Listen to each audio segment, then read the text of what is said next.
የግጭት ምክንያቶች ወባ ኤችአይቪ ኤድስ እየጨመረ ነው እንዲሁም የህፃናት ክትባት ባለመኖሩ እንደ ፖሊዮ የልጅነት ልምሻ እየጨመረ ነው ነት ወይንስ ሐሰት ይላል ይሄ ጥያቄው ብዙ ነገሮች ስለተጻፉበት ውስጡ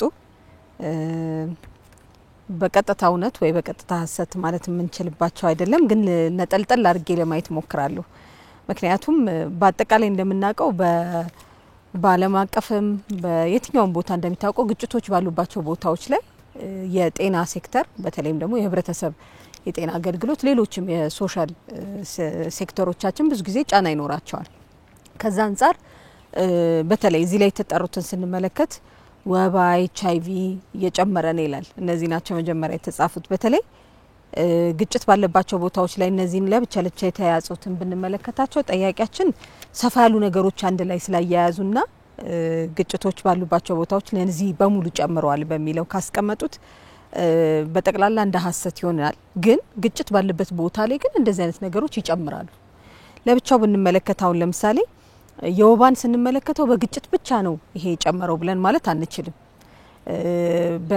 በአገራችንም በአህጉራችንም ስንመለከት በባለፉት 3 አመታት በተለይ የኢንቫይሮንመንቱ የክላይሜቱ መቀየር የአየር ንብረት መቀየር በጣም ብዙ ሀገሮች ላይ የበሽታውን ጫና እየጨመረ እንደሆነ ይታያል እኛም በባለፈው 3 አመት ያለንን ትሬንድ ስንመለከተው ወቅቱን ያልጠበቁ የወባ ወረርሽኞች የመታየት በተለይ ደግሞ በፊት ምን ተጠረጥራቸው ይሄ ቦታ ከፍተኛ ቦታ ወይ ዝቅተኛ ቦታ ብለን ብንመለከት ይሄ በአልቲቲዩዱ ባለው ማለት ነው በከፍታው ከዛ አንፃር በፊት ከምናየው የበለጠ አሁን ከፍ ማለት ነገሮች አሉት ያ ምንም ግጭት የሌለባቸው ቦታዎች ላይ ከፍ ብሎ የሚታይ ነገር አለው ስለዚህ በእነዚህ በግጭት ምክንያት አይደለም እነዚህ ሙሉን እየጨመሩ ያለው በሚለው መታረም ይፈልጋል ነገር ግን ለምሳሌ ኤችአይቪ እንደሞ ብንመለከት ኤችአይቪ እንደ ሀገር አቀፍ ያለን የበሽታው ምጣኔ ስንመለከት በባለፉት በተሰሩት ምጣኔዎች በጣም እየቀነሰ ነው ያለው በአጠቃላይ ማለት ነው በሀገር አቀፍ ደረጃ ከ1% በታች ነው እንግዲህ ኤችአይቪ ምጣኔያችን ያለው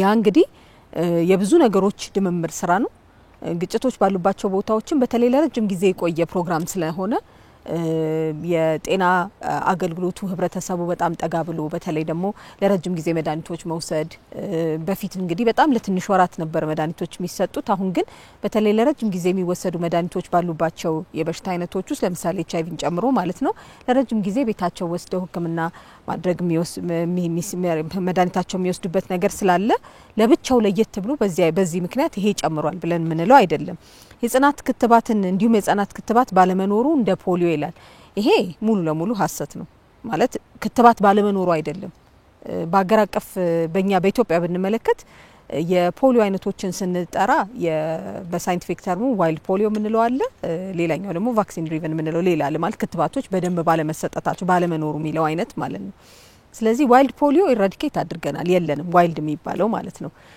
በዚህም ቆይቷል አገራችን ኦሬዲ እንደውም አሁን ሌላኛውንም አይነት የፖሊዮን ከሀገር ውስጥ የማጥፋት ስራ ተብሎ በጣም ትኩረት ተሰጥቶ በቅርብ ጊዜ ራሱ ሰፊ ሆነ የክትባት ዘመቻ ተካሂዷል ትንሽ እንኳን ምልክቶች በመናይባቸው ቦታዎች ላይ በተለይ የፖሊዮን ሁኔታ ስንመለከት የቱ ጋር እንዳሉ ፖሊዮች አሁን የታዩባቸው ቦታዎችን ለይተን እናቃቸዋለን እነዚህ ቦታዎች ላይ ከአጋር ድርጅቶችም ጋር በተለይ ደግሞ ይሄ ግሎባል ቫክሲን አላያንስ አለን ጋቪ ከሚባለው ላይ ጋር ከዩኒሴፍ ጋር ከሌሎችም በክትባት አብረን ከምንሰራቸው አጋር ድርጅቶች ጋር እንዲሁም ደግሞ ሀገራችን ቅኝት በመናረግበት በመናየው ቀደም በሌሎች በሽታዎች ላይ የቦርደር እንዳነሳሁት በተለይ ደግሞ ክሮስ ቦርደር ናቸው አብዛኞቹ እዚህ ጋር መናያቸው የፖሊዮ ኬዞችኛ ሀገር ዲቴክት ያደረግናቸው ማለት ነው እነዛን ኬዞች ለይተን ኢቭን ባሁን በቅርብ ጊዜ በነበረን የክትባት አገልግሎት አካባቢውን የኢትዮጵያን ብቻ ሳይሆን የአጎራባች ሀገሮችንም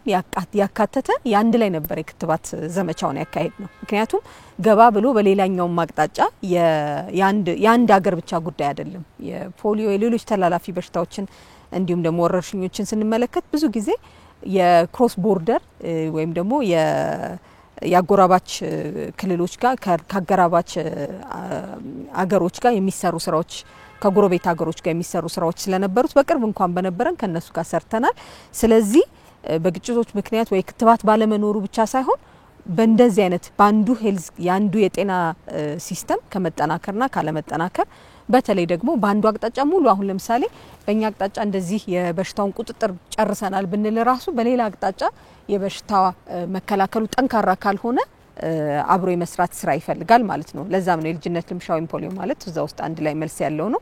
ስለዚህ በአጠቃላይ ስንመለከታቸው በግጭቶች ምክንያት እንደዚህ አይነት ነገሮች ይጨምራሉ። ለኢትዮጵያ ብቻ ሳይሆን ለጎረቤት ሀገሮች በተለይ አሁን ካየናቸው በሽታዎች ውስጥ በተለይ የፖሊዮን ስንመለከት አብዛኞቹ ከጎራባች ሀገሮች ጋር ያሉን መረጃዎች እነዚህን ያሳዩናል። ነገር ግን አብሮ የመስራት አቅማችንንም ጨምሮታል። ቅኝቶች አብረን እንሰራለን፣ ስልጠናዎች አብረን እንሰጣለን። እንደገና ደግሞ ወረርሽኙን የመቆጣጠር የክትባት ስራዎችን ራሱ ካሉን አጎራባች ድርጅት ሀገሮች ጋር የጤና ሚኒስትሮች አብረን በመነጋገር እንዲሁም ደግሞ በሌሎች የጤና አገልግሎታችንን በመናጠናክርባቸው መድረኮች ላይ ራሱ ሰፊ ስራዎች እየሰራን ነው። ስለዚህ በአጠቃላይ የግጭቶችና የክትባት ተደራሽነቶች መቀነስ አለ ከተባለ ግጭቶች አሉ። የክትባት ተደራሽነት ግን አንድ ሳልጠቅሰው ማለፍ ማልፈልገው በቅርብ ጊዜ ብቻ ራሱ የሴቶች ማጸንበር ካንሰርን በመከላከል አንፃር አዳዲስ ክትባቶችም እየጨመረ ነው። እንደውም የበሽታ አቅማችንን የበሽታ መከላከል አቅምን ከመጨመር አንፃር ስለዚህ ከ7 ሚሊዮን በላይ ሴቶችን በተለይ በሰፊ እድሜ ክልል ያሉ ሴቶችን የመከተብ በትምህርት ቤት ውስጥ ክትባቶችን የመስጠት እነዚህን በማድረግ ሰፊ ስራ ኢትዮጵያ ውስጥ የተሰራ ነው። ስለዚህ ክትባቶች ባለመኖር የሚለው ትክክለኛ አይደለም። በጣም ሰፊ ስራ እዛ ላይ የተሰራ ነው። ቁጥሩ እየጨመረ ነው የሚለው ግን በተለያዩ ምክንያቶች የሚጠቀስ ነው ብዬ ማለት ፈልጋለሁኝ። ለዚህ ብዙ ስራዎች አንድ ላይ መሰራት አለበት። ነገር ግን አሁን ባለው ትኩረት ሰጥተነው በእነዚህ ቦታዎች ላይ በተለይ ወረርሽኞች እንዳይጨምሩ፣ የበሽታ ጫና እንዳይጨምር፣ የመድኃኒት መቆራረጥ እንዳይጨምር ትኩረት ተሰጥቶ ስራ እየተሰራ ነው ማለት ፈልጋለሁ። ዶክተር ይሁን እሺ የሚቀጥለው ጥያቄ በዘፈቀደ ዋጋ በሚጨምሩ ነጋዴዎችና ኮንትሮባንድና ህገወጥነት ላይ ቁጥጥር እየተደረገ አይደለም፣ እውነት ወይስ ሐሰት ይላል። ይሄም ትንሽ አስቸጋሪ ነው። ቁጥጥር እየተደረገ አይደለም ሐሰት ነው። ግን የህገወጥ ንግድ ስራ ኮንትሮባንድ ሲሪየስ ችግር ነው። በጣም ሲሪየስ ችግር ነው። የንግድ ስርዓታችን በጣም ብዙ መሻሻል የሚጠይቅ ነው።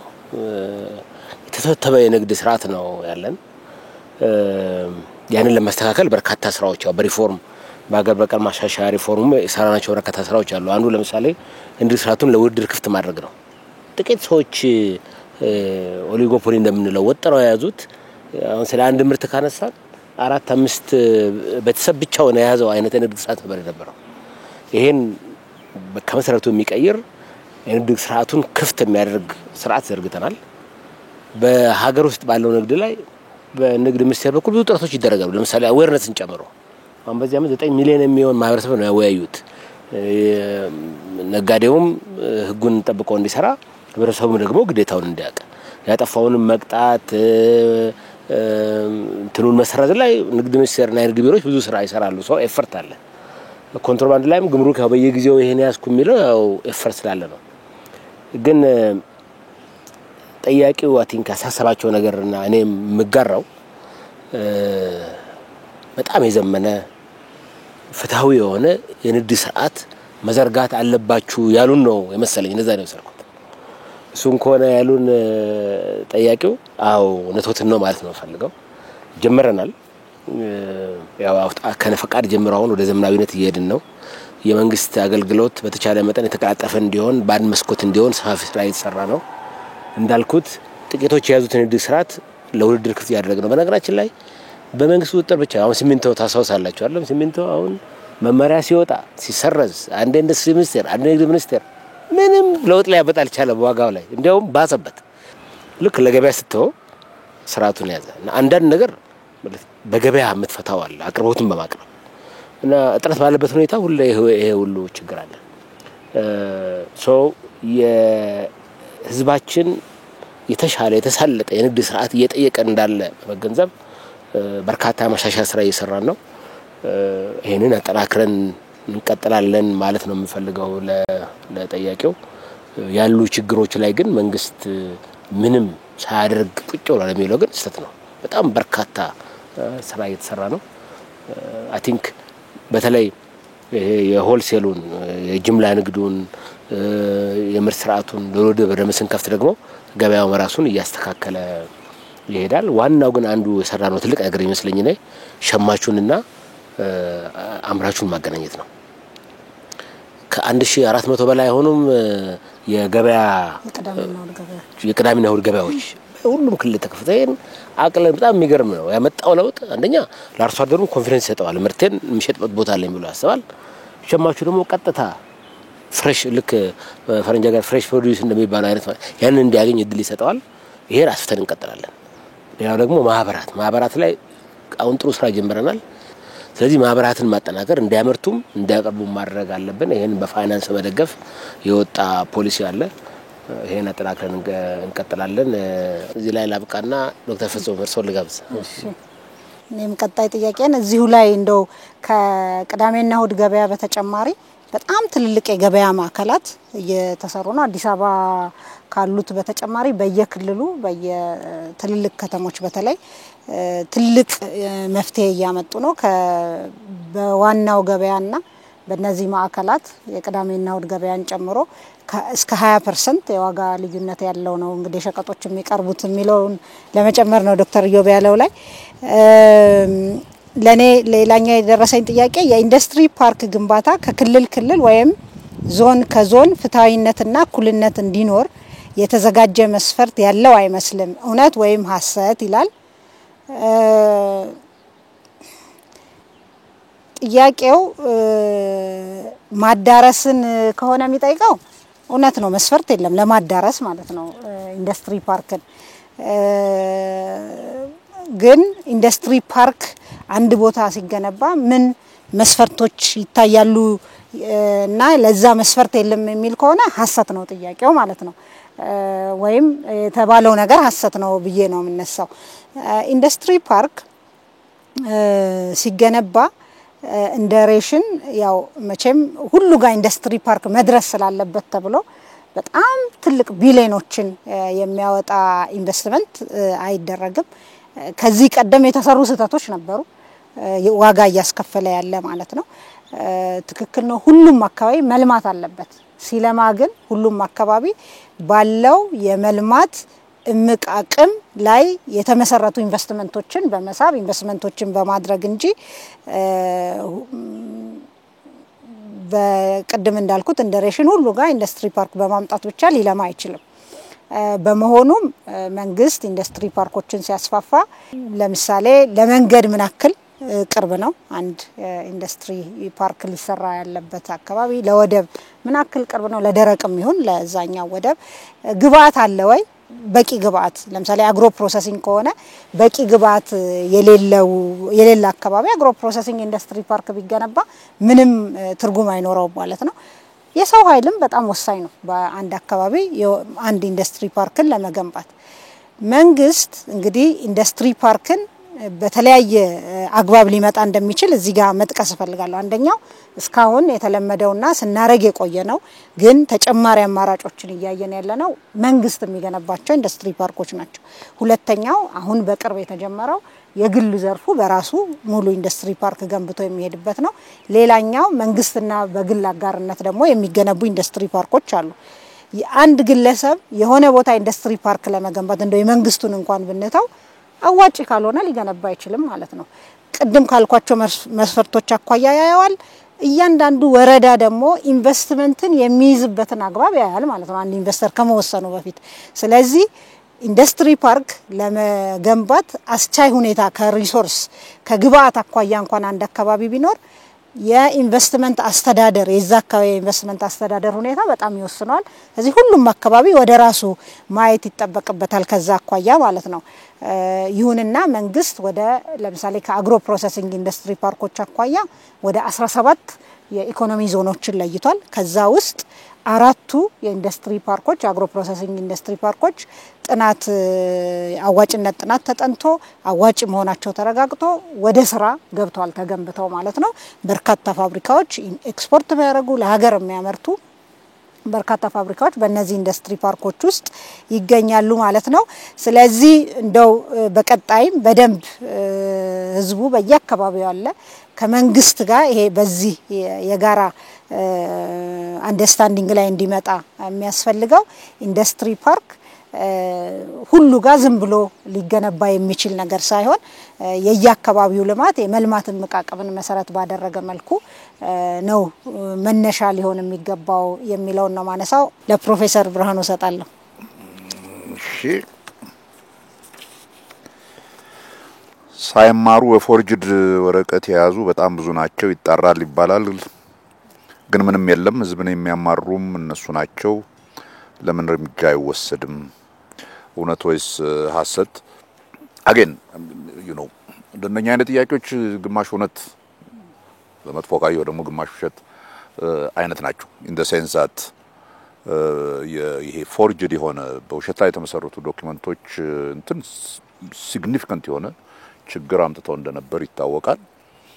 እነኛን እንትን ለማድረግ በመንግስት መስሪያ ቤቶች በኩል ያሉ ዶክመንቶች በሙሉ ያሉ ዶሴዎች እና ከትምህርት እንትን ጋር የተያያዙ እንዲጣሩ ተብሎ ባለፈው አመት በተለይ በሰፊው ሲሰራበት ነበር።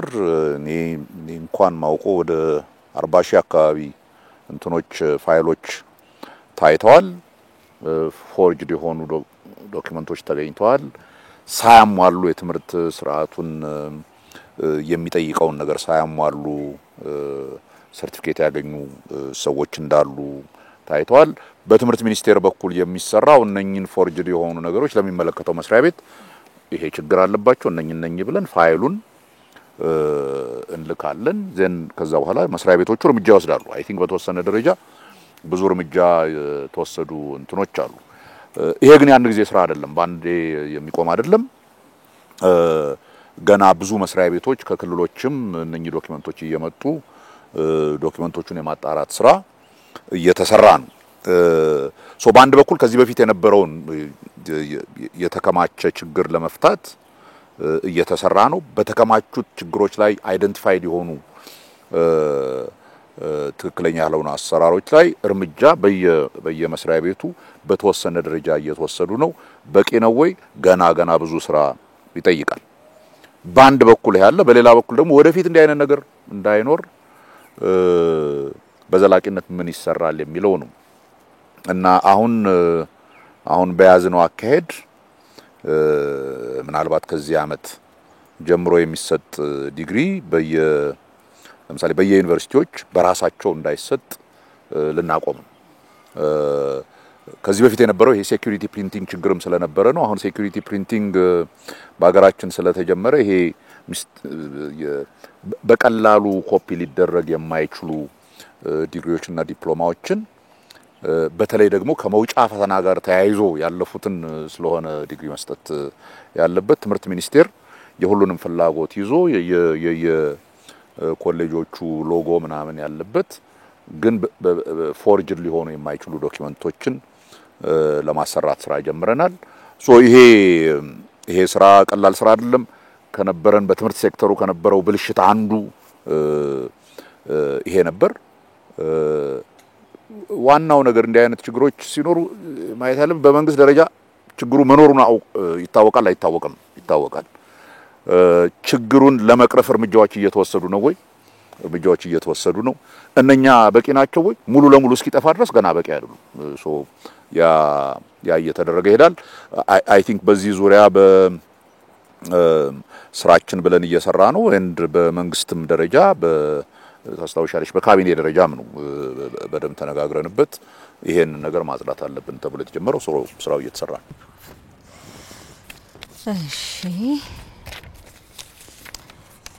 በሁሉም አካባቢዎች በመንግስት የጤና ተቋማት ውስጥ መድኃኒት አይገኝም። በተለይ ውድ መድኃኒቶች የሚገኙት ከግል ፋርማሲዎች ብቻ ነው። እውነት ወይንስ ሐሰት ይላል። በሁሉም አካባቢዎች በመንግስት የጤና ተቋማት ውስጥ መድኃኒት አይገኝም። አብዛኞቹ ጥያቄዎች ላይ እንደምታዩት ጀነራል ተደርገው ስለሚቀመጡ በአንድ ቦታ ላይ ራሱ ባይኖር ጥያቄ ይኖረዋል። ስለዚህ ምክንያቱም እነዚህ አገልግሎቶች በጣም አንገብጋቢ ናቸው። መድኃኒት ሰው በፈለገበት ሰዓት አጠገቡ ሲያጣ አንድም ቢያጣ የለም ብሎ ስለሚል በሁሉም አካባቢዎች በመንግስት የጤና ተቋማት ውስጥ መድኃኒት አይገኝም የሚል እንደምታው ትክክል አይደለም። ምክንያቱም በሁሉም ራሱ የሚለው ቃል እንትኑን ያጠፋዋል። ምክንያቱም ቅድም እንደነገርኳችሁ ከጤና አገልግሎት አንፃር 82% የጤና አገልግሎት የሚሰጠው በመንግስት ተቋማት ውስጥ ነው። ይሄ እንደገና ማስመር ፈልጋለሁ። ያ ምን ያሳየናል? በጣም ብዙ ተጠቃሚዎች መንግስት ተቋም ውስጥ ይመጣሉ። ስለዚህ በመንግስት ጤና ተቋማት ውስጥ መድኃኒት አይገኝም የሚለው ሙሉ ያደርገው። ሁሉም መድኃኒት ግን አለ የሚለውን መልስ ካየን ሁሉም መድኃኒት አይገኝም። በተለይ ውድ መድኃኒቶች የሚገኙት ከግል ፋርማሲዎች ብቻ ነው ይላል። የቁጭት ጥያቄ ያለው ይመስላል። ለዛ ነው ቅድም እንዳልኩት መድኃኒቶች፣ ምግብ፣ መድኃኒት፣ ውሃ እነዚህ ቤዚክ የምንላቸው ነገሮች ውስጥ በጣም መንግስትም ትኩረት ሰጥቶ አሁን ራስን የመቻል አቅምን የማጎልበት ብለን ከምንላቸው ልክ ግብርናውን ዝርፍ ሰጥቶ በጣም ትኩረት ተሰጥቶ እንደሚሰራው መድኃኒትም በጣም የህልውና ጉዳይ ነው። ድምጽ የሌለው መሳሪያ ነው የሚባለው። ስለዚህ ከዚህ አንፃር መኖር አለባቸው ከሚባሉና ህዝባችን ጋር እኛ ሀገር ብቻ ሳይሆን ግን በብዙ ቦታዎች ላይ ጫና ያለበት ነው። ሁሉም ቦታ ሁሉ ነገር አይገኝም። ያንን ከመጨመር አንፃር ግን በጣም ብዙ ቢሊዮን ብር ከ33 ቢሊዮን ብር በላይ ነው ተርዮ በሚያግዘኛል በፋይናንሱ በጣም ብዙ በጀት ተመድቦለት በተለይ ደግሞ ከማክሮ ኢኮኖሚክ ሪፎርሙ በኋላ በጣም ትኩረት ተሰጥቶ ልክ የነዳጅ ድጎማ እንደተደረገው የመድኃኒት በጣም ትኩረት ተሰጥቶት ድጎማ ተደርጎ እየተሰጠን ውድ ከሚባሉ መድኃኒቶች ጥቂቱን ላንሳ። አሁን ለምሳሌ የካንሰር መድኃኒትን ስንመለከት በአገር አቀፍ ደረጃ 50% ድጎማ ይደረጋል። ልክ የነዳጅ ላይ ድጎማ እንደሚደረገው ማለት ነው። በጣም ውድ የሚባሉ መድኃኒቶች ናቸው። ስለዚህ እነዚህን በመንግስት ተቋማት ውስጥ የማግኘት በተለይ ደግሞ ካየን ሕክምናውን በሰፊው የሚሰጠው እነዚህ ተቋማት ውስጥ ነው። የማዳረስ ስራ ብዙ ይቀረናል። እነዚህ መድኃኒቶች ግን ሁሉንም ማግኘት ስለሚከብድ አሁንም ተጨማሪ ጫና ወደ ህዝቡ የሚወጣበት አግባብ አለ። ስለዚህ ሙሉ ለሙሉ ሀሰት ነው የለም እንደዚህ አይነት ነገር የለም መድኃኒቶች በሙሉ አሉ ብሎ ማለት አይቻልም። ቤዚክ የምንላቸው በተለይ በጤናው ስናስቀምጥ የፕሮግራም መድኃኒቶች አሉ። ለምሳሌ ፕሮግራም መድኃኒት ስንል የኤችአይቪ፣ የቲቢ፣ የወባ መድኃኒት፣ ሌሎችም የፕሮግራሞች የእናቶች የስነ ተዋልዶ ጤና አገልግሎት መድኃኒቶች እነዚህን ስንመለከት ከ90% እንደውም እስከ 98% አቬሌብል ናቸው፣ ይኖራሉ፣ ይገኛሉ መገኘታቸው ላይ ማለት ነው። ስለዚህ እንደውም የመንግስት ተቋማት ውስጥ የበለጠ የሚገኙ መድኃኒቶች በሚለው የሚቀመጡ ይሆናሉ ማለት ነው። ሌላኛው እነዚህ የነፍስ አድን መድኃኒቶች ምንላቸው አሉ። ግሉኮስ፣ ሌሎች መድኃኒቶች፣ የአንቲባዮቲክስ ብዙ ሰው የሚያውቃቸው ማለት ነው። ሌሎችም የነፍስ አድን መድኃኒቶች ብለን ምንላቸው አሉ። እነዚህ ስንመለከት 100% እስካላደረስን ድረስ ጥያቄ ይኖራል። ለዛም ነው ከ78% 75% ወደ ላይ ከፍ ያለ በፐርሰንት ደረጃ ሙሉ ለሙሉ አላደረስናቸውም። ስለዚህ የአንድ አምስተኛ ያለመገኘቱ ጥያቄ በጣም ሰፊ የህዝብ ጥያቄ ያመጣል። በአጠቃላይ ደግሞ ይሄ የሚፈጠርባቸው አግባቦች በምን ምክንያት ነው ብለን ስንመለከት በሆስፒታሎች ውስጥ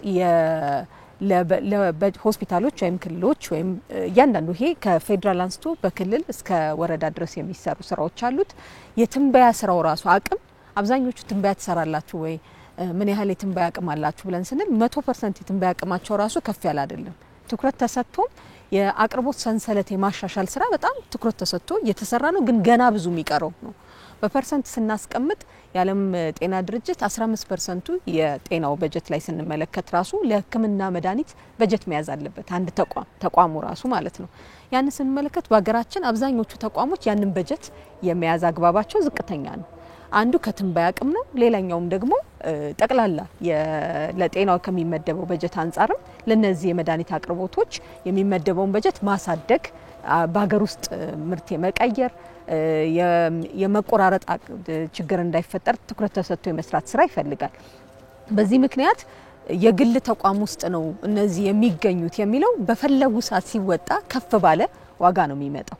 እዚህ ላይ ያለ አንድ እንትን በጠቅስላችሁ በጤና ተቋማት ውስጥ በመንግስትና በግል እንኳን ብንመለከት ወደ ባለፈው 3 ወር ልክ የማክሮ ኢኮኖሚክ ሪፎርሙ ከተደረገ በኋላ ምን ያህሉ መድኃኒቶች ናቸው በመንግስት ያሉት፣ ምን ያህሉ ተቋም መድኃኒቶች ናቸው በግል ያሉት የሚለውን ጥናት አድርገን ነበር። ዳሰሳዎች ባደረግን ጊዜ 90% በጣም ትኩረት የሚፈልጉ መድኃኒቶች በመንግስት ተቋም ውስጥ በአብዛኛው አሉ በዛኛው አቅጣጫ ስንመለከት ስናወዳድራቸው ዋጋቸው በጣም በዚህ 90% በመንግስት ተቋም ውስጥ ዝቅ ይላል ይሄ ማለት ከሁሉም መድኃኒቶች አንድ ላይ ሰብስበን ስናየው ነው ስለዚህ አብዛኞቹ ተቋሞች በተለይ የመንግስት እንግዲህ በጣም ትልቁ በኢትዮጵያ ውስጥ ትንሽ ለየት የሚያደርገው እንደውም ከሌሎች ሀገሮች የኢትዮጵያ መድኃኒት አቅርቦት አገልግሎት አለን ያንን አገልግሎት ተጠቅመው በዛ በባለፈው 3 ልክ ከሪፎርሙ በኋላ ባለው 3 ወር በግዢዎች ያደረጉ ከ2 ቢሊዮን በላይ ተቋሞች ገንዘብ ሴቭ ያደረጉት ምክንያቱም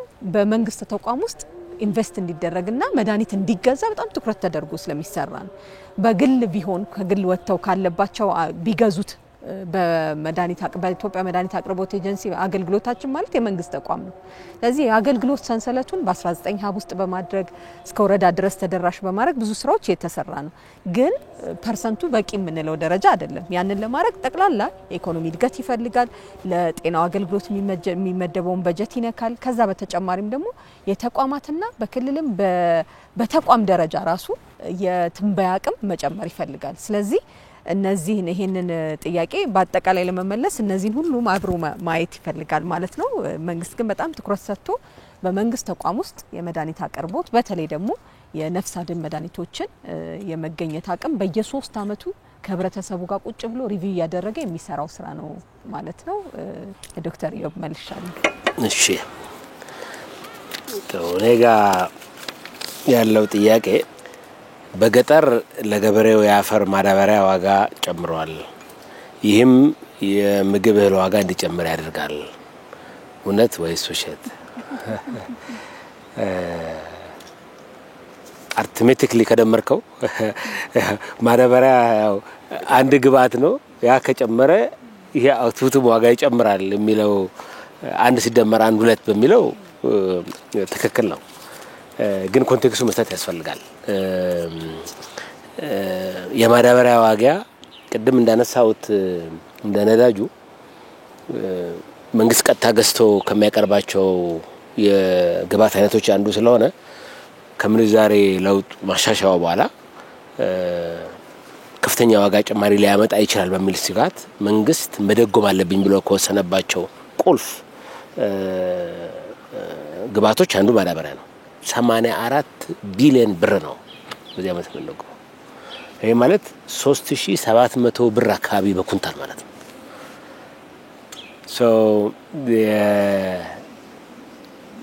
ሜቢ ከአምና አንፃር ዋጋው የማዳበሪያ ዋጋ ጨምሮ ለገበያ ይቀርባል ግን መንግስት ይሄን 84 ቢሊዮን ባይደጉም ኖሮ ምን ይሆን ነበር የሚለውን ጥያቄው አግባቡ እንዲረዱ ማንሳት ፈልጋለሁ የእህል ዋጋ ጭማሪ ግን አንድ ደመራ አንድ ሁለት በሚለው የሚታይ አይደለም ምክንያቱም ያ ምርታማነትን ጨምሯል ወይስ አልጨመረም ከሚለው ነው ማየት ያለብን ቀደም መጀመሪያው ጥያቄ እንዳነሳውት በጣም የሚገርም የምርታማነት መጨመር ነው በዚህ ሀገር ያየን ያለ ነው ተስፋ ሰጪ ነው ሪሊ አንድ እንደው ስለ ኢኮኖሚያችን ሳስብ ተስፋ የሚሰጠኝ ነገር አንደኛ ይሄ ወደ ምርት ያስገባ ነው የመሬት መጠን የገበሬው ተነሳሽነት በሜካናይዜሽን በግብአት አቅርቦት አሁን የምርጥ ዘር አቅርቦት በ80-90% ነው የጨመረው የማዳበሪያ ኦልሞስት ደብል ሞር ዛን ደብል ያደረገው the last 5 years ከ11 ምናምን ሚሊዮን ኩንታል ወደ 21 ደርሷል 24 ሚሊዮን ኩንታል አካባቢ ደርሷል ይሄ እና ደግሞ መስኖ ላይ ኢንቨስት የምናደርገውን አስቡ ነው 30-40 ቢሊዮን በየአመቱ ኢንቨስት ያደርግን ነው ሪጌሽን ላይ መስኖ ላይ ይሄ ምርታማነትን ይጨምራል ምርታማነት ሲጨምር ደግሞ እንግዲህ ኢኮኖሚክስ ያስተማሩ እንደርታቸው ናቸው ሰፕላይ ሲጨምር እንደሚሉት ዋጋ መውረዱ አይቀርምና ጥያቄያችን በዚህ አግባብ እንዲያዩት ነው ማድረግ የምንፈልገው አንደኛ የማዳበሪያ ፍላጎታችን በጣም ጨምሯል የምንገዛው መጠን ሰፊ ነው ሌላው ግን በጣም ኢምፖርታንት ነገር ከዚህ ጋር ያያየው የምፈልገው የግብርና ላይ የመጣው ልዩነት ታስቦ በፖሊሲ የመጣ ነው የሚለው ነገር በደንብ አድርሶ ማድረግ ፈልጋለሁ የአንዳንድ ሰዎች ዝም ብሎ በድል የመጣ አይነት አድርገው ይወስዳሉ እነሱ አይደለም ኮንሺየስ መንግስት አስቦ የወሰነው የፖሊሲ እርምጃ ያመጣው ውጤት ከ600 በላይ የታሪፍ ላይንስ የግብርና ግብዓቶች እኮ ቀረጥ ነፃ እንዲሆኑ ተደርጓል። መካናይዜሽን ብዙ ያነሳዋል። ቬት ሀመር ቀረጥ ነፃ ዳያስፖራ የተባለ በሚገባበት ሀገርና ማዳበሪያ ማነው ትራክተር ላይ ታክስ ይከፈል የነበረበት ሀገር ያንን ገልብጦ ያኛው አይቻልም ትራክተር ግን ቀረጥ ነፃ ይሁን ማለት ያ ቅድመ ያነሳውት የክላስተር ፋርሚንግ ያመጣ ውጤት ነው። የማዳበሪያ ዋጋ ከዚህ በላይ እንዳይጨምር መንግስት በጣም ከባድ ውሳኔ ወስኖ ነው 3700 ብር ድጎማ ያደረገው። በዚህ ምክንያት የተለየ የዋጋ ጭማሪ እህል ላይ እንዲመጣ እንፈልገው። ኢንፋክት ቅድም እንዳነሳውት አዝማሚያው እንደውም መረጋጋት ነው እንጂ የተለየ የዋጋ ጭማሪ ያየን አይደለም። አንዳንዶቹ ምርቶች ላይ ዋጋ የሚቀንስበት ሁኔታ አለ። አሁን የአትክልት የጨመረበት ሬት 5% 4% አካባቢ ነው። ኢንፋክት እንደው ምርት ካነሳ ደግሞ ዋጋቸው የቀነሱ ምርቶች አሉ። ምርታማነታችን እየጨመረን በሄድን ቁጥር የዋጋ ሁኔታ የተረጋጋ ይሆናል። ማዳበሪያ ላይ ኢንቨስት ማድረግ ግን አለብን። በዚህ መጨረስ እንፈልገው ኢምፖርት ያደረግን አንቀጥልም። መቼ እንዴት የሚለውን አሁን መመለስ አልችልም። ግን የራሳችንን የማዳበሪያ ፋብሪካ ገንብተን ከራሳችን አልፈን ለጎረቤት ሀገራት ኤክስፖርት ማድረግ መቻል አለብን። ይሄ በመንግስት እይታ ስር ያለ ጉዳይ ነው ማለት ፈልጋለሁ። አንዲት ግን ትንሽ ነገር ጨምር ዮብ አንተ ባልከው ላይ አክቹአሊ ላንተ የቀረበ አንድ ጥያቄ ነበር ከዚህ ከእርዳታ ጋር በተያያዘ ለፍጹም የቀረበ ጥያቄ ነበር ዶሜስቲክ ኢንዱስትሪውን እንትን ለማበረታታት የሚደረጋል ምናምን የሚለውና አሁን ስታነሳው ኢንቴንሽናል የሆነ የፖሊሲ ውጤት ነው ያልከው ኢምፖርታንት የሆነ አይ ቲንክ ማህበረሰቡ ሊገነዘበው የሚገባ ነገር አለ። ይሄ በምግብ እህል ራሳችንን መቻል ይሄ የሶቨርኒቲ ጥያቄ ነው። this is not just ዝም ብሎ የመብላትና ያለ መብላት ጥያቄ አይደለም። በኢንዱስትሪ በተቻለ መጠን ኢንዱስትሪያል ካፓሲቲ ቢልድ ማድረግ አለብን። ሎካሊ ዓለም ላይ የሆነ ያለው ነገር ሲግኒፊካንት የሆነ ኢፌክት እያመጣብን ነው ያመጣብናል እየቆየን ከሄድን እንደ በፊቱ ሱሪያችንን ሳንታጠቅ ዓለም እየተቀየረብን ነው የሚል እልሃል። ይሄንን አይ ቲንክ ፐብሊኩ አንደርስታንድ ማድረግ አለበት። ፔን አለው when you go እነኚህ ነገሮች ስታረግ የተወሰነ ፔን ሊኖር ይችላል። በአንድ ጊዜ እንትን አያደርግም። ለምሳሌ ቅድም 28% 15% ወረደ ስትል ስቲል ዋጋ እየጨመረ ነው። therefore people are suffering እና ተቸገርኩ ቢልክ absolutely true የተቸገርክ ነው። ግን at the same time ይሄ the short run medium run the long run የሚባሉት ነገሮች ኢምፖርታንት ናቸው in the policy making process እና ዓለም ደግሞ እየሄደች ላለችበት እንትን እነኚህ ነገሮች ዝም ብሎ ለሽንገላ ለምናምን የሚደረጉ ነገሮች ሳይሆኑ እንደ ሀገር እንቆይካል እንደ ሀገር ረጅም ቦታ እንሂድ ካልን ዜን በእነኚህ ነገሮች ካፓሲቲያችንን ቢልድ ማድረግ ግዴታ ነው። it is not በአክሲደንት የምታረገው ዝም ብሎ ከመጣ የምትለው አይደለም። ኢንቴንሽናሊ አስበህ ህብረተሰብን መመገብ የሚችል አግሪካልቸር ያስፈልገኛል ነው ማለት ማዳበሪያ ደጉም ይሁን ይሄ whatever it is that you are going to do you have to do it meaning there is a larger reason ተለቅ ያለ reason አለ why you are doing this in the same thing with industry it's not ከባድ ነገሮች ሊኖሩ ይችላሉ ግን ከሰው እየለመን ከሰው እየጠበቅ ከሰው እንትን በቃ ዛት ፒሪየድ እያለቀ ነው የዩኤስኤ እኮ መቅረት የሚያሳየን መለመን ጥሩ አለመሆኑ ሞራሊ እንትን መሆኑ የሚያዋርድ መሆኑ ብቻ እኮ አይደለም አይቀጥልም therefore ዝም ብለህ ካየኸው ዜን እንደ ሀገር ይዞ ገደል ይገባል ይሄንን እንትን ለማድረግ ነው ታይ ያረጋዋል ቅድም ሁለታችሁም ጋር ይቀርበው ብዬ እሺ እኔ ነኝ መሰለኝ ቀጥሎ ይገርማል በኢትዮጵያ ማዳበሪያ ፋብሪካ ለመገንባት ምን የተጀመረ ነገር አለ ይሄንን አይ ቲንክ በአንድ ደቂቃ ልጨርሰው ዶክተር ዮብ በደንብ አድርጎ አስቀምጦታል የማዳበሪያ በየአመቱ ቢሊዮኖችን አውጥተን እንገዛለን ያ መሆን ስላለበት ነው መንግስት ያንን አድርጎ የሚገዛው ከዛም ደግሞ ለአርሶ አደሩ የሚያከፋፍለው ግን የማዳበሪያ ጉዳይ አሁን ፕሮፍ አንተም ያነሳው የሉዓላዊነት ጉዳይም ነው ቀላል ጥያቄም አይደለም ትግልን ልክ ለነጻነት እንደሚደረግ ትግል ከማዳበሪያ ኢምፖርት ለማውጣት ትልቅ ትግልን ይጠይቃል መንግስት ልክ የግብርናን ለማሳካት ዴሊበሬት የሆነ ኮንሺየስሊ እየተሰራ እንዳለው ስራ ሁሉ ማዳበሪያን በአገር ውስጥ ለማምረትና ለመተካት ስራዎች እየተሰሩ ናቸው ያሉት። ከግብአት አኳያ ኢትዮጵያ የታደለች ሀገር ናት። አስፈላጊው ከፖታሽ ብንል ከተፈጥሮ ጋዝ ብንል በቂ ግብአት አለን። ያንን ግን አሰናስሎ የግል ዘርፉን አምጥቶ መንግስት ማድረግ ያለበትን አድርጎ አስፈላጊውን ኢንቨስትመንት አድርጎ ወደ ምርት መቀየር አስፈላጊ ነው። ያ ግን ስራ ከህዳሴው ግድብ ባልተናነሰ ትኩረት ወደ መሬት ለማውረድ እየተሰራ ያለ መሆኑን ብቻ ለጥቀስና ፕሮፍ ለሚቀጥለው ጥያቄ እድል ልስጥ። ትምህርት ጥራትን መሰረት ባደረገው የመንግስት አካሄድ በርካታ ተማሪዎች ሆን ተብሎ በስፋት እንዲወድቁ እየተደረገ ነው። እውነት ወይስ ሐሰት? በርካታ ተማሪዎች መውደቃቸው እውነት ነው። አውቆ እየተደረገ ነው የሚለው ግን የሚገርምም ነው በአጠያየቅ ደረጃ ቢኮዝ ሜቢ ስለ መንግስት ምንነት አለማወቅም ነው። መንግስት ሲወዱት ነው የሚወደው። አይ ሚን ለምን ብሎ ይጣላል? ቢያልፉለትና እንትን ቢል የበለጠ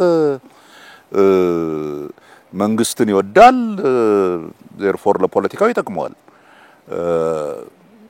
ፈተና መውደቅ ኢዝ ሲምፕሊ ከዚህ በፊት የነበረው ይሄ ዝም ብሎ በተወሰነ ደረጃ ለመወደድም ሜቢ በመንግስት በኩል አይ ዶንት ኖ ዝም ብሎ ተማሪዎችን ሳይማሩ ወይም ሳይፈተኑ ይለፉ የሚለው ነገር በትምህርት ስርዓቱ ላይ ያመጣውን አደጋ ለማስቆም የተወሰደ እርምጃ ነው። ደስታውን አንችለውም። ሁሉም እንዲያልፍም እንፈልጋለን። ግን አውቆ ነው እንዲያልፍ የምንፈልገው፣ ተምሮ ነው እንዲያልፍ የምንፈልገው እንጂ ዝም ብሎ እንዲያልፍ አይደለም። ትምህርት እንደማንኛውም ስራ ነው። እውቀት መሰብሰብ ዝም ብሎ ክፍል ገብተው ስለወጡ የሚሆን ነገር አይደለም። ስለዚህ ፈተና የወደቀው ተማሪ የበዛበት ምክንያት የፈተና አሰጣጡን ከመቀየራችን በፊት በነበረው ሁኔታ ተማሪዎች ዕውቀታቸውን የሚለካ ፈተና ሳይሆን ዝም ብሎ በተለያየ በአብዛኛው ከማጭበርበር ጋር በተያያዘ የሚደረጉ የማሳለፍ እንትኖች ናቸው። ያ ደግሞ መቆም አለበት። እንደ ሀገር እንቀጥል ካል በእርግጥም የተማሩ ልጆችና አፍራካል ያንን ማስቆም አለብን። ያንን እያስቆምነው ነው። በዛ ምክንያት ብዙ ተማሪዎች በመጀመሪያዎቹ ጊዜዎች ወድቀዋል፣ ይወድቃሉ። ገና ይሄ ሲስተሙ በደንብ መስመር እስኪይዝ ድረስ በተወሰነ ደረጃ ምጣኔው እየጨመረ እየሄደ ነው። እሱ ጥሩ ነው። ግን ኢቬንቹዋሊ እንደ መንግስት የሚፈልገው እንደ ማህበረሰብ የመንግስት መወደድ አለመወደድን ትተን እንደ ማህበረሰብ የሚጠቅመን ልጆቻችን በትክክል ተምረው ዕውቀት ይዘው ዕውቀት ያላቸው ሰዎች ሲሆኑ በአቋራጭ የሚገኝ ነገር አጭበርብሮ የሚገኝ ነገር ያጭር ጊዜ እንትን ካልሆነ የሚጠቅመው ነገር የለም። ባጭሩ መንግስት ተማሪዎችን በመጣል ፈልጎ የሚጥልበት ምንም የፖለቲካም ጥቅም የለውም፣ የምንም ጥቅም የለውም። ቢያልፉለት ነው የሚሻለው። ዘርፎ የተወደቀው የትምህርት ስርዓቱን ለማሻሻል በሚደረገው ሂደት ተማሪዎች መማር እንዳለባቸውና የሚያውቁ መሆናቸውን እያረጋገጥን ማሳለፍ ስለጀመርን ነው። ይሄንን እንቀጥላለን። በዛ የትምህርት እንትን የወደቁት በተቻለ መጠን ሌሎች የሥራ መስኮች ውስጥ እንዲገቡ እንትን ይደረጋል። አሁን ብዙ ሰው የማያውቀው 840,000 ተማሪዎች ያስፈተን ጊዜ 30,000 አካባቢ ያለፈ ግድ የለም በሬሜዲያል ደግሞ ትንሽ የበለጠ እንትን እንበልብለን ከ150,000 በላይ ነው የተቀበልን። ዳት ይር በዛ አመት 640,000 የቲቬት ቦታ ነበር ተማሪ የወደቀው ተማሪ ገብቶ ሙያ መማር የሚችልበት። ዘርፎር በመንግስት በኩል ያለው እንዲወርቁ ብቻ ሳይሆን ሙያም እንዲይዙ አውቀው እንዲሰሩ ነው። ቢኮዝ እንደ ሀገር የምንጠቀመው የሚያውቁ ሰዎች ካሉን ነውና ፖለቲካውንም በደንብ ካለመረዳት ሊሆን ይችላል ይሄ ተጠየቀው። እንደው አውቆ መጣል የሚባለው ነገር እኔ መውደቃቸው ላይ አይደለም፣ አውቆ መጣል የሚባለው ነገር ፈጽሞ ስህተት ነው። ምንም ኢንሴንቲቭ የለውም መንግስት ይሄን የሚያረግበት፣ እንደውም ኔጌቲቭ ነው። መንግስት መወደድ ነው የሚወደው፣ ይሄ ደግሞ አያስወድደውም።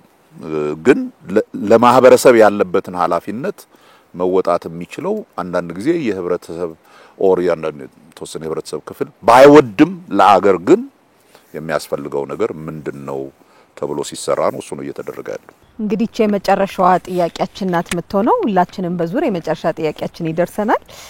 የኔ መጨረሻው ጥያቄ የጤና መድን ከጀመረ የጤና ተቋማት አቅም ቀንሷል፣ የተሰበሰበው ገንዘብ በወቅቱ አይደርሳቸውም፣ እውነት ወይንስ ሐሰት ይላል። የጤና መድን ከጀመረ የጤና ተቋም አቅም ቀንሷል ያገላለጽ ይመስለኛል። የተሰበሰበው ገንዘብ በወቅቱ አይደርሳቸውም ይሄ እውነት አለው። ለምንና እንዴት እንሰራዋለን የሚለውንም ደግሞ ምን አስበንለታል የሚለውን ገልጻለሁ። የጤና መድን ከጀመረ ግን የጤና ተቋማት አቅም ቀንሷል የሚለው ያገላለጽ ይመስለኛል። ምክንያቱም የጤና መድን ከጀመረ በተለይ ማህበረሰብ አቀፍ የጤና መድናችን እንዳገር ከጀመረ አሁን በተመረጡ ክልሎች በትንንሽ ወረዳዎች እንደ ፓይለት የዛሬ 13 ዓመት አካባቢ ነው። ያኔ ሲጀምር የህብረተሰቡ የጤና ተቋማትን ሄዶ አገልግሎት የመፈለግ ጤናውን የማየት ምን ደረጃ ነው ያለሁት ብሎ የመመልከት ምጣኔውን ስንመለከት በጣም ዝቅተኛ ነው። ዛሬ ካለንበት አንጻር ስናየው ከአንድ 10ኛው በታች ነው ማለት 10 እጥፍ ነው የጨመረው። አሁን ያለው ህብረተሰቡ የጤና መድን ከተጀመረበት ጊዜ አሁን ያለው የጤና ፍላጎት ወይም ወደ ጤና ተቋማት መጥቶ የጤናውን ሁኔታ የማየት ደረጃ ብንመለከት በ10 እጥፍ ነው የጨመረው። በባለፉት አመታት አሁን በቅርብ ጊዜ የጤና መድን አዋጃችን ከወጣ በኋላ ደግሞ ስንመለከት ባለፈው ወደ 2 አመት ቢደርስ 1 አመት ከግማሽ አካባቢ ላይ ነው። ያኔ የጤና አዋጁ ሲወጣ ጀምሮ አሁን ያለውን ደግሞ ብትመለከቱ በፊት በ3 አመት አንድ ጊዜ ነው በአማካይ አንድ ሰው ወደ ጤና ተቋም የሚሄደው። አሁን በአማካይ ደግሞ ስንመለከት ካንዴ በላይ በአማካይ ወደ ጤና ተቋም ብዙ ሰዎች ይሄዳሉ። ይሄ እንግዲህ በአማካይ ያለው ውጤት ነው። ያ ምን ያሳየናል ማለት ነው? 3 እጥፍ ጨምሯል። አሁን እንኳን በቅርብ ጊዜ ያለው ለጤና ሰዎች ቀድሞ የመከላከል ቀድሞ የጤናቸውን ደረጃ የማወቅ ፍላጎት ያሉበትን ደረጃና ቶሎ ደግሞ ወደ ሕክምና ተቋማት በመምጣት የጤና አገልግሎትን የመፈለግ አቅማቸው እየጨመረ መጥቷል ማለት የፍላጎት አቅሙ ጨምሯል። ያ ምን አድርጓል? የጤና ተቋማት ላይ ጫና ጨምሯል በሚለው ቢደረግ ኖሮ አዎ ጨምሯል። ምክንያቱም እነዚህ ቁጥሮች ጨምሯል። በጤና መድን በማህበረሰብ አቀፍ የጤና መድናችንን ስንመለከት 55 ሚሊዮን በላይ ሰው በዚህ ታቅፎ አገልግሎት ያገኛል። ይሄ እንግዲህ መንግስት መጀመሪያ አካባቢ ላይ በፊት ከነበረበት በተለይ አዋጁ ከመጽደቁ በፊት የፌደራል መንግስት የሚያደርገውን ድጎማ ስንመለከት ዛሬ ላይ 25% የፌደራል መንግስት ለዚህ የታቀፉ ማህበረሰቦቻችንን የጤና አገልግሎት ዋናው ሐሳቡ ሰዎች በብር በማጣት ወይም ደግሞ በኢኮኖሚ ምክንያት የጤና አገልግሎት ማግኘት እንዳይቸገሩ በተለይ አስፈላጊ የሚባሉ የጤና አገልግሎትን እንዳይቸገሩ ከማድረግ አንፃር ነው የጤና መድን አገልግሎት የተጀመረው። ያ እንግዲህ ማህበረሰብ አቀፍ የጤና አገልግሎት ብለን ሁሌ ስንል መጀመሪያ ህብረተሰቡ የጤና ተቋማት ጋር መጥቶ አገልግሎት ማግኘት እንዲችል በምን እንሸፍነው በምን እናግዘው በሚል ነው ይሄ ትኩረት ተሰጥቶት የተሰራ የነበረው። እንደምታዩት እንግዲህ ከ55 ሚሊዮን በላይ ሰው በዚህ የታቀፋለ። ብዙ ክልሎች ከዚህ በፊት ይህ የጤና መድን አገልግሎት ያልነበረባቸው አሁን በአገር አቀፍ ደረጃ ነው በሁሉም ክልሎችና በሁሉም የከተማ አስተዳደሮች ይህ የጤና አገልግሎት የጤና መድን አገልግሎት ይተገበራል። ከዛ በኋላ ግን ይህ የጤና መድኑ በሚሰበሰብበት ጊዜ ከወረዳ ይጀምራል ወደ ዞን ከዞን ወደ ክልል እያለ ከክልል በፌደራል ደረጃ የሚደረጉ ያሰባሰብ ሂደቶች አሉት። ይህ እንግዲህ በጣም ትኩረት ተሰጥቶት በክቡር ምክትል ጠቅላይ ሚኒስትር የሚመራ የሁሉም የክልል ርዕሰ መስተዳድሮች ያሉበት እንዲሁም ደግሞ የተለያዩ ሚኒስቴር መስሪያ ቤቶችና የተለያዩ ሴክተሮች አብረው የሚያዩት ራሱ በምክር ቤት የሚመራ ዘርፍ ነው ማለት ነው።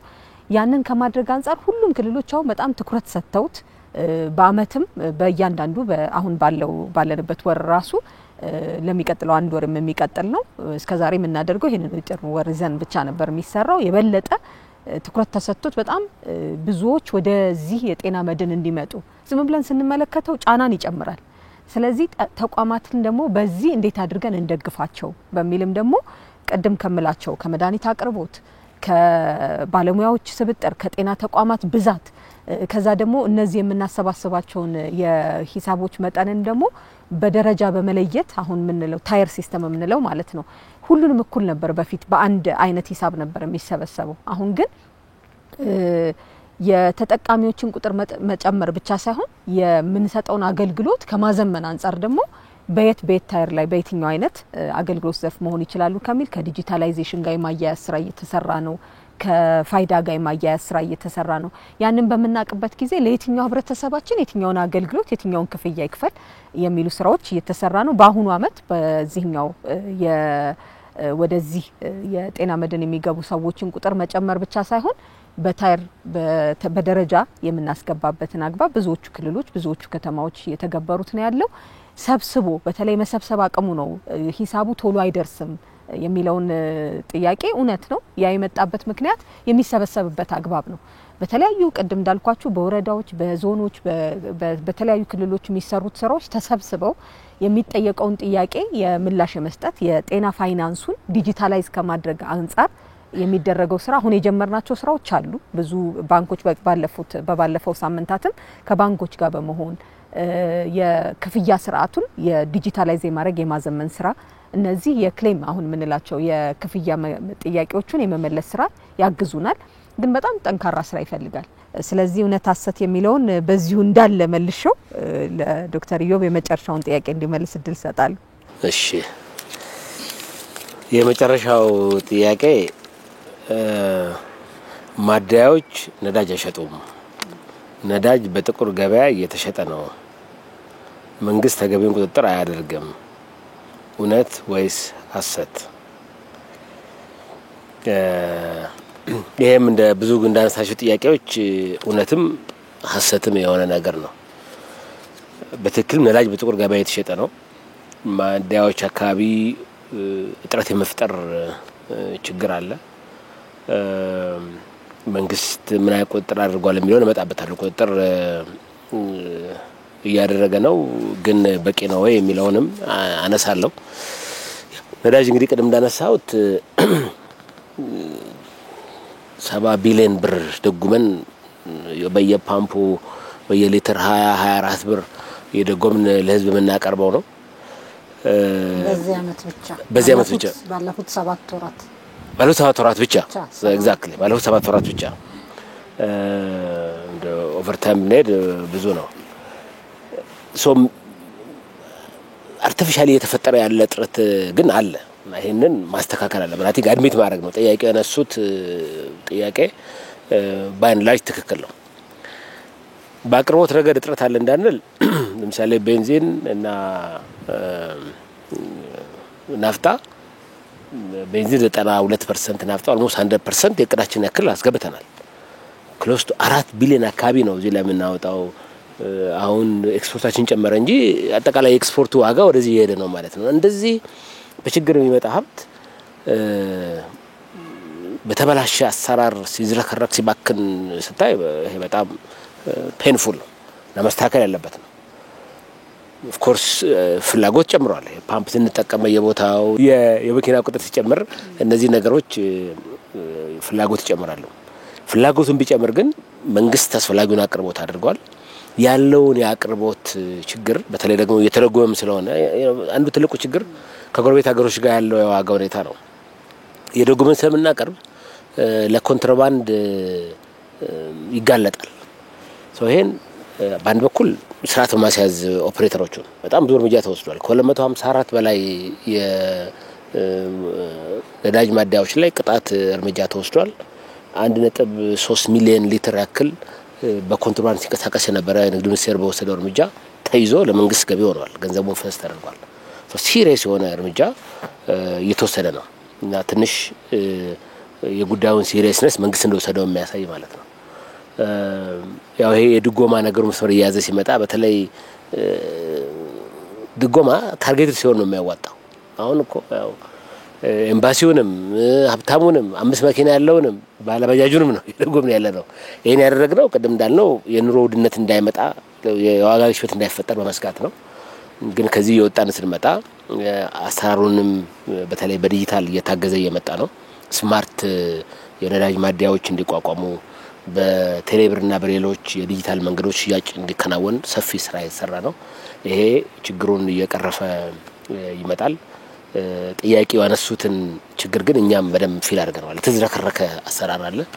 ይሄን ለማስተካከል መንግስት እየሰራ ነው። ይሄ ድጎማውን ደግሞ ያስተካከልን ስንመጣ የበለጠ ይስተካከላል ማለት ነው የምፈልገው። በዚሁ ወደ ዶክተር ፍጹም ልሄድ። እሺ አመሰግናለሁ። የኔ መጨረሻው ጥያቄ በከፍተኛ መጠን እየተመረቱ እንደሆኑ የሚነገረው የግብርና ምርቶች መሰረታዊ የምግብ ዋጋ እንዲቀንስ ለምን አላደረገም የሚል ነው። ጥያቄውን ብዙ የቤት ስራዬን ቅድም ዶክተር ኢዮብን በተወሰነ ደረጃ ስለ በዚህ ጉዳይ ላይ በተለይ ከግብርና ምርትና ምርታማነት መጨመር አኳያ ያሉትን ነገሮች ከዋጋ ንረትም አኳያ ያነሳቸው በመሆኑ አጠር አድርጌ ለማንሳት ከዋጋ ንረት አኳያ ያለውን መጣበታለሁ። ትክክል ነው። በተለይ የዋጋ ግሽበት እየቀነሰ የሚጨምርበት መጠን እየቀነሰ የመጣ ቢሆንም አሁንም የዋጋ ግሽበት ውስጥ ይላል። በተለይ ቋሚ ገቢ ያላቸው የከተማ ነዋሪዎችን እንደዚሁ ተጋላጭ ሆኑ ጭራሽ ገቢም የሌላቸው ዜጎቻችንን በጣም በደንብ ተግዳሮት ሆኖ ያለ ጉዳይ እንደሆነ የዋጋ ግሽበት ምንም ጥርጥር የለውም። የዋጋ ግሽበት ወደ ኑሮ ውድነት ሰው ፊል ወደሚያደርገው የኑሮ ውድነት የመቀየር መጠኑ ከሰው ይለያያል ማለት ነው። እንደ ገቢ መጠናችን እንደ ገቢ አይነቱ ይለያያልና ይሄ ምንም ወደዚህ የምንለው ጉዳይ አይደለም። በጠረጴዛችንም ላይ እንደ መንግስት ትልቅ የቅድሚያ ሰጥተን የምንሰራው ጉዳይ ነው። የግብርና ምርቶች ዋጋ ላይ መቀነስ አልቻለም የሚለው ጋር ስንመጣ በተለያዩ ምክንያቶች ብዬ ነው ማነሳው። አንደኛው የአንድን ምርት የገበያ ዋጋ የሚወስነው የማምረቻ ወጪው ምን ያክል ነው። ከዛ በኋላ ያመረተው ሰው ደግሞ ትንሽዬም ቢሆን ትርፍ አድርጎ ነው አይደለም የሚሸጠው። በዚህ ውስጥ የአርሶ አደሩ ማዳበሪያ ዋጋ በምን ያክል ነው የጨመረው?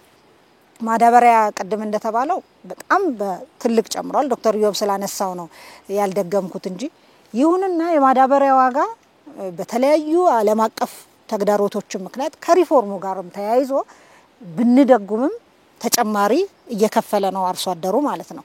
ሌላኛው የሰው ኃይል ወጪ ነው። እርሻ ውስጥ የሚያርስ የሚጎለጉል የሚያጭድ የመሳሰለ እንግዲህ የሌበር ወጪም በዛው መጠን ተጨማሪ ያወጣል። ነዳጅ የመሳሰሉት አንድ አርሶ አደር የማምረቻ ወጪው ድሮ በነበረበት ቦታ አይደለም። ምርቱ ገበያ ላይ እንግዲህ ገበያ ወጣ ብላችሁ የምታዩ ከሆነ እኔ በተለያየ ጊዜ ገበያ ወጣ ብያ ያለውኝ የምርት እጥረት በአንድም አይነት ሸቀጥ አይታይም ገበያ ውስጥ በተለይ በግብርና ሸቀጥ ማለት ነው። ሁሉ ነገር አለ። ትልቁ ችግር ግን የማምረቻ ወጪ ትልቅ በመሆኑ የተነሳ አሁን ባሉ የዓለም አቀፍና አገራዊ ነገሮች የተነሳ ገበሬው ወይም አርሶ አደሩ ምርቱን በተወሰነ ትርፍ ጨምሮ ስለሚሸጥ ያንን እንግዲህ እውነታ ነው ማለት ነው። ምንም ማድረግ የማንችለው ምን እንሰራለን እዚህ ላይ የማምረቻ ወጪ መቀነስ ያስፈልጋል። አንዱ ማዳበሪያ ነው። ቅድም ያነሳ ነው ማዳበሪያ የራሳችን አገር ውስጥ የምናመርት ከሆነ ከውጪ ስናመጣ የምናወጣውን አክል ስለማይሆን የማምረቻ ወጪው ይቀንሳል። የቴክኖሎጂ አጠቃቀም በአንድ ሄክታር የሚገኝን ምርታማነት ለመጨመር ምርምር ያስፈልጋል። ተጨማሪ የቴክኖሎጂ ግብአቶችን መጨመር ያስፈልጋል። በአንድ ሄክታር ላይ ያለ ምርታማነት ሲጨምር የምርት ማምረቻ ወጪ በዛው መጠን እየቀነሰ ስለሚሄድ ከዚህ ጋር ተያይዞ የሚመጣ ገበያው ላይ ምርት ቢጨምር አብሮ ዋጋ የመጨመር ነገር አይኖርም ማለት ነው። ሌላኛው የገበያ ስርዓታችን ነው። ቅድም እንደተባለው በጣም ብዙ ትንንሽ ሻጮች ያሉበት የገበያ ስርዓት ነው ያለን። በመሃል ብዙ ደላላ አለ። ያንን የአጠቃላይ ያቅርቦት ሰንሰለቱን የማዘመን ዘመናዊ የገበያ ስርዓት እንዲኖረን መስራት አለብን። እውነት ደግሞ ሌላው የምርትና ምርታማነት ጉዟችን ገና አልተጋመሰም። ስለዚህ በሄክታር ማምረት ያለብንን ተጨማሪ መሬት በጣም ብዙ ነው ያለን እንደ ሀገር ብዙ ውሃ ብዙ መሬት ያለን ሀገር ነን። የምርትና ምርታማነት ስራችንንም አጠናክረን መቀጠል ይጠበቅብናል ማለት ነው። ይሁንና ባለፉት 12 ወራት የምግብ የዋጋ ንረት ከ31% በላይ ከነበረበት ወደ 14.6% ወርዷል በየካቲት። ይሄ ማለት ወደ 17 ፐርሰንቴጅ ፖይንት ማለት ነው ፐርሰንቴጅ ነጥብ ቀንሷል ማለት ነው። የሚጨምርበት ምጣኔ ዋጋ ንረት ጠፍቷል ኔጌቲቭ ሆኗል ማለት አይደለም። በ31 ይጨምር ከነበረበት አሁን ወደ 14.6 ወርዷል። ይሄ የማረጋጋት ስራ በቀላል የመጣ አይደለም። ዝም ብሎ ከሰማይ ያልወረደም በመሰራቱ ነው የመጣው። ከዚህ ደግሞ ፈርዘር እንዲቀንስና ዜጎቻችን በተሻለ የኑሮ ሁኔታ እንዲኖሩ ኮሚትመንት አለ። ያን ዴሊቨር ለማድረግ እንሰራለን ማለት ነው። በጣም አመሰግናለሁ ፕሮፍ። የመጨረሻው ጥያቄ አይ ቲንክ ለኔ የመጨረሻው ብቻ ሳይሆን ለውይይቱም የመጨረሻ ነው መሰለኝ። ተግባር ተኮር ትምህርት ለመስጠት ኢንዱስትሪዎች ተባባሪ ባለመሆናቸው እየተሰጠ ያለ የቴክኒክና ሙያ እንዲሁም ዩኒቨርሲቲ ትምህርቶች ተግባር ተኮር አይደሉም። እውነት ወይንስ ሐሰት? እውነት ነው። ይሄ በትምህርት ስርዓት ውስጥ ከነበሩት ድክመቶች አንዱ ያቺም ትምህርት እንደው ብዙ ድክመት ያለባትም ትምህርት ተግባራዊ የሆነ ዕውቀት እና ክህሎት ለሰዎች ለተማሪዎቻችን መስጠት አለመቻሉ ነበርና ይሄንን ማስተካከል ይገባል በሚል የመጀመሪያው እርምጃ የተወሰደው ካሪኩለሙን በማስተካከል ካሪኩለሙ ለመጀመሪያ ጊዜ ድሮ ይሄ ኮምፕሬሄንሲቭ በሚባለው ጊዜ እንደነበረው 11ኛ እና 12ኛ ክፍል ያሉ ተማሪዎች ፕራክቲካል የሆነ የተግባር ትምህርት እንዲማሩ የሚያስችሉ ካሪኩለሙ ላይ ተጨማሪ የሆኑ ትምህርቶች ተዘጋጅተዋል። እነኛን ትምህርቶች በተግባር ለመስጠት ገና ሪሶርስ በየትምህርት ቤቱ እነኛን ነገሮች ማስተማር የሚችሉ ነገሮች ለማዘጋጀት እየተሞከረ ነው። በዚህ አመት ወደ 12 የሚሆኑ የተግባር ትምህርቶች ማስተማሪያ እንትን ተዘጋጅቶላቸው መጽሐፎች ተዘጋጅተው ወደ ትምህርት ይገባሉ። እንደዚህ ያልን እየጨመርን የምንሄደው ነው። የተግባር ተኮር ትምህርት አለመኖሩ ችግር በሁለተኛ ደረጃ ትምህርት ቤቶችና ወይም በኤሌመንተሪ ደረጃ ብቻ ያለ አይደለም። በዩኒቨርሲቲዎቻችንም ውስጥ አንዱ ትልቁ ችግር ከዚህ የተማሩትን ትምህርት በተግባር የሚሞክሩበት ሁኔታ አለመኖሩ ነው። የኢንዱስትሪ እና የዩኒቨርሲቲዎች ትስስር የሚለው አንዱ የዚህ ባለፈው 2 አመት ያደረግነው ትልቅ ኢኒሺዬቲቭ የትምህርትን በማስተካከል ደረጃ ይሄን የማስተሳሰሪያ ህግ አውጥተን በዛ ህግ መሰረት ተማሪዎች የኢንዱስትሪው የጤና ትምህርት የተማሩ በጤና እንትን ላይ ለምሳሌ ክረምቶችን ወር እንትን እየሄዱ የሚሰሩበትን ኢንጂነሮች ሜካኒካል መሐንዲሶች ከሆኑ በየፋብሪካው ሄደው የሚሰሩበትን ግብርና የሚሰሩበትን ነገር እንትን ለማድረግ በከፍተኛ ደረጃ ለመጀመሪያ ጊዜ ኢንቴንሽናል ሆኖ ትልቅ የምክር ቤት ተቋቁሞለት የተግባር ስራ እየተጀመረ ነው። ይሄ አይ ቲንክ ቀስ እያለ ትምህርቱን ሞር ተጨባጭ ወደ ሆነ እንትን ያደርሰዋል ብለን እናስባለን። በዩኒቨርሲቲዎች ደረጃ ይሄን ብቻ ሳይሆን አሁን አንዱ በቅርቡ ከትምህርት ማህበረሰቡ ጋር ውይይት ያደረግነው ይሄ ድሮ ጃንሆይ ጊዜ ጀምሮ የነበረ ኢትዮጵያ ዩኒቨርሲቲ ሰርቪስ የሚባል እንትን ነበር። ይሄ 3ኛ አመት ተማሪዎች ከጨረሱ በኋላ ለአንድ አመት ሄደው ፓርትሊ ያስተማራቸውን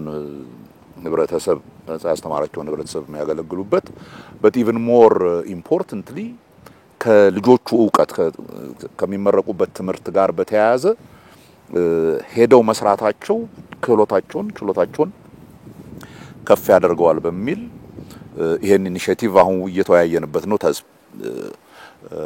መቼ ይደርስልናል የሚለው እንደተጠበቀ ሆኖ በዚህ ሳምንት እንደውም ሮብ ዕለት ወር ሐሙስ ዕለት ከዩኒቨርሲቲ ፕሬዝዳንቶች የቦርድ አባሎች ጋር በዚህ ጉዳይ ላይ ውይይት አድርገን በጣም ብዙ ሰው እየደገፈው አካሄድ ነው። ቀስያን ከሌሎችም የትምህርት ሴክተሩ እንትኖች ጋር ተወያይተን ከደረሰልን ለሚቀጥለው አመት ለማስጀመር እናስባለን።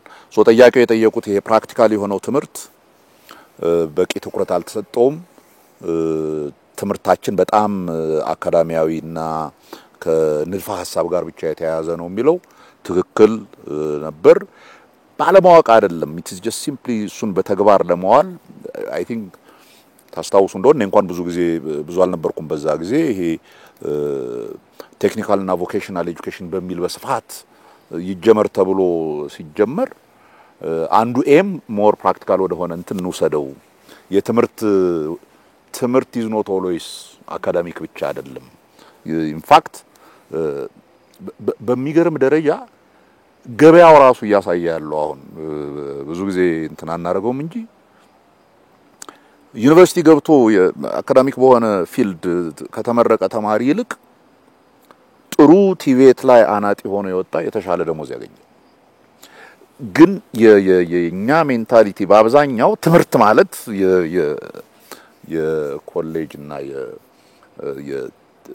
ንድፈ ሐሳባዊ የሆነው ስለሆነ ሪስፔክት ስለማያገኝ ነው እንጂ ቅድም የሰጠሁት ምሳሌ እኮ ነው 640 ሺህ ተማሪ እንቀበላለን ተብሎ ያመለከተው ወደ 200 ሺህ መግባትም ያለ መፈለግ አለ። ገና መለመድ አለበት እንደ ባህል ይሄን ሀገር እናሳድግካል የሚመጣው ትውልድ የበለጠ ክህሎት ያለው ይሁን ካል ያ ክህሎት ሁለንተናዊ ነው መሆን ያለበት። it cannot just be ዝም ብሎ ቲዮሬቲካል ብቻ ሊሆን አይችልም። ፕራክቲካል ጥሩ ግንበኞች ያስፈልጉናል፣ ጥሩ አናጢዎች ያስፈልጉናል፣ ጥሩ የቧንቧ ሰራተኞች በሁሉም መልክ ነው ልጆችን ማብቃት ያለብን። ወደዛ እንሄዳለን፣ እያጠናከር ነው እንሄዳለን። ኦንሊ እንትን ህብረተሰቡ ትንሽ ሜቢ መታገስ ያለበት ከሌላው ትምህርት በላይ የቴክኒክ እና የሙያ ትምህርት ውድ ነው። ቢኮዝ ብዙ የሚፈልገው መሳሪያ አለ። ብዙ የመንግስትንም ወጪ በተወሰነ ደረጃ ይጨምረዋል። ኢትስ ኖት ጀስት ብሎ ክፍል አስገብቶ ቋንቋ ማስተማር ወር ምናምን አይነት አይደለም። ማሽኖች ያስፈልጋሉ። እነኚህ ትንሽ ኮስትሊ ስለሆኑ ቀስ እያለ ዴቨሎፕ የሚያደርግ ነው። ዋናው ግን ተስፋ የምናደርገው አሁን በቶሎ ይሄ የዩኒቨርሲቲ ኢንዱስትሪ ትስስር የሚለው የሪሰርች ፈንድ ሁሉ ተመድቦለት ከዚህ በፊት አንዱ ኢንዱስትሪዎች እነኚህ ልጆች አሁን ተቀብሎ ማሰራት ምናምን ብሎ የማይሆን ወጪ ነው ምናምን የሚል እንትን ነበራቸው እና አሁን በመንግስት ደረጃም ፈንድ ተበጅቶለት የሪሰርች በነገራችን ላይ ተማሪዎቹ ብቻ አይደለም አስተማሪዎቹም አካዳሚሻኖቹም ሪሰርች የሚሰሩትም ከዛ ጋር ትስስር ያለው የሀገሪቱን ኢኮኖሚ ወደፊት ሊወስድ የሚችል ዕውቀቱን ወደፊት የሚወስድ እንዲችል እንዲሆን የምርምር ፈንድ ሁሉ እንዲቋቋም ነው ያአዋጅ እንትን የሚያደርገው። ወደዛ እየሄድን ነው።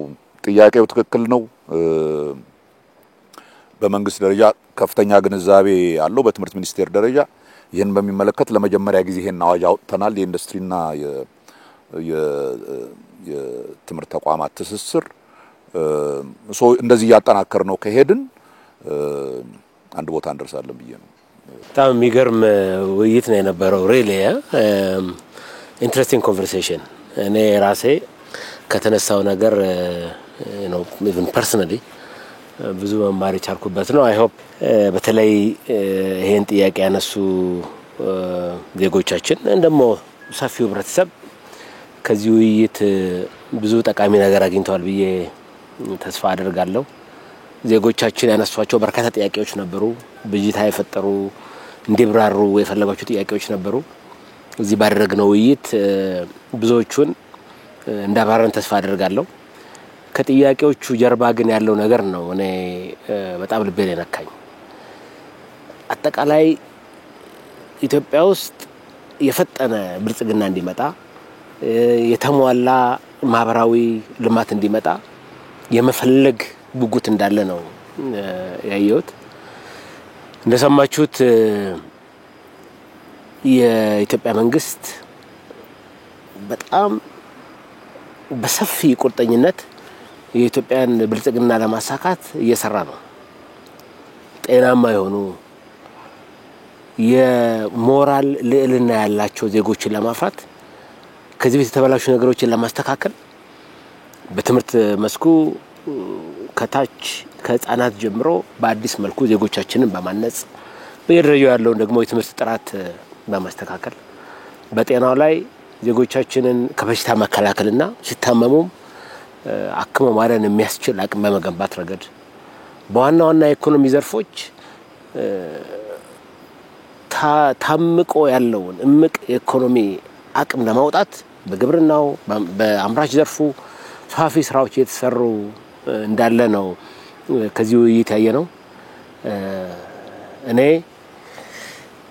አስቀድሞ ከነበረኝም በላይ ነው በያዝነው አቅጣጫ ላይ የተሻለ ተስፋ እንድጥል በዚህ አቅጣጫ ከሄድን የዜጎቻችንን መሻት ለማሟላት የትውልድ መሻት ኢትዮጵያውያን ለዘመናት ያልተሟላ ጥልቅ የማደግ የመበልጸግ መሻት አላቸው። ይሄ መሻት ሊሳካ የሚችለው መንግስትና ህዝብ የግሉ ሴክተር በገጠር ያለው በከተማ ያለው ህዝባችን አንድ ላይ ተባብሮ ይሄንን የልማት የመበልጸግ መሻት ለማሳካት ሲሰራ ነው። ይሄ ደግሞ በአንድ ምሽት በአንድ ጀንበር የሚሳካ ነገር አይደለም። በአጭር ጊዜ የተለያዩ ተግዳሮቶች አሉ። ከነዚህ ተግዳሮቶች ጀርባ በመካከለኛው ጊዜ በረጅም ጊዜ ልናሳካ ያሰብነውን ህልም ህዝባችን እንዲረዳ አደራ ማለት ፈልጋለሁ። በጣም በታሰበበት መልኩ የኢትዮጵያን የምግብ የኢኮኖሚ ሉዓላዊነት ለማረጋገጥ የዜጎቻችንን የዘመናት የልማት መሻት ለማሳካት መንግስት ከልቡ እየሰራ ነው ያለው። አንዳንዴ አጫጭር ተግዳሮቶች ሲገጥሙ በእነዚህ ተግዳሮቶች ምክንያት የረጅም ጊዜ ግቡን እንዳንረሳ ደግሜ አደራ ማለት ፈልጋለሁ። የቆረጠ ስብስብ ነው እዚህ ያለው። በዚህ ጊዜ የህዝባችንን የልማት መሻት ማሳካት አለብን የሚል መንግስት አለ። ለዚህ ጥሪ ምላሽ እየሰጠ ያለ ማህበረሰብ አለ። የሰማነው በግብርና በጤና በአምራች ዘርፍ እየተሰራ ያለው ስራ ዜጎቻችን ለዚህ የሰጡትን ምላሽ የሚያሳይ ነው። ተባብረን ከሰራን ኢትዮጵያን አፍሪካዊት የብልጽግና ተምሳሌት እናደርጋታለን። ጉዟችን ረጅም ነው። ቆርጠን በጋራ ተነስተናል። የዜጎቻችን የሀገር ልማት የጋራ ስራ መሆኑን ተረድተው በዚህ ስራ የራሳቸውን ድርሻ እንዲወጡ አደራ ማለት ፈልጋለሁ። ተማሪው በርቶ እንዲማር፣ አርሶ አደሩ የበለጠ እንዲያርስ፣ የሚያስተምረው በጥራት እንዲያስተምር ማድረግ ያስፈልጋል። ይሄ ሁሉ አንድ ላይ ሲመጣ ግን የልማት የብልጽግና ምኞታችን ይሳካል። ታሪክ ወደ ኋላ ተመልሶ ደግሞ ይሄን ጊዜ ሲያነሳ ኢትዮጵያውያን ወስነው በቃን ያሉበት ጊዜ ይሄ እንደሚሆን የታሪክ ጥፋት የተሰራበት ጊዜ ይሄ እንደሚሆን ካሁኑ በእርግጠኝነት መናገር ይቻላል። እንዲህ አይነት ኮንቨርሴሽን ስላደረግን በጣም ደስ ብሎኛል። ወሊክስ አመሰግናለሁ።